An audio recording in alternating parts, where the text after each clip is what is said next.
আসসালামু আলাইকুম। আজকে আমি আমার কোয়েল পাখিকে শাক দিব। আমি প্রতি সপ্তাহে একদিন পাখিকে শাক দিই, যে কোনো শাক, যে শাক থাকে ওই শাকই দিই। আমি আজকে মূলা শাক দিয়েছি, মাশাআল্লাহ দেখেছেন।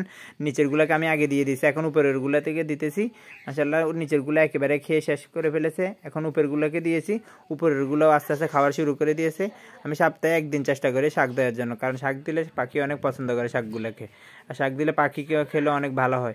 সেজন্য আমি যে কোনো শাক, যে সপ্তাহে যে শাক পাই ওই শাকটাই দিই। মাশাআল্লাহ দেখতেছেন এখানে ওরা প্রথমে দেওয়ার কারণে ভয় পেয়ে গেছে, এখন আস্তে আস্তে এসেছে, আস্তে আস্তে খাবে। এখন আমি দরজাটা খুলে রাখার কারণে ওরা একটু ভয় পেতেছে, এখন নিচেরগুলা খেয়ে ফেলতেছে। মাশাআল্লাহ দেখছেন সবগুলা খেয়ে শেষ করে ফেলছে। আমার নিচের পাখিগুলো অনেক বেশি পছন্দ করে শাক, এখন আস্তে আস্তে সবগুলো খাবে। আপনারা চেষ্টা করবেন পাখিকে সপ্তাহে একদিন শাক সবজি দেওয়ার জন্য, কারণ শাক খেলে পাখির অনেক ভালো হয়।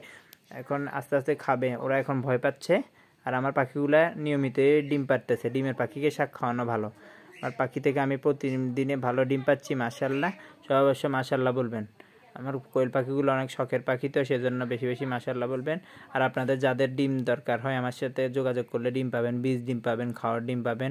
অবশ্যই আমার সাথে যোগাযোগ করবেন, তাহলে আপনারা ভালো মানের ডিম পেতে পারবেন। সবাইকে আমার ভিডিওগুলো ধৈর্য ধরে দেখার জন্য ধন্যবাদ। সবাই আমার পেজটাকে ফলো করে দিবেন। আসসালামু আলাইকুম।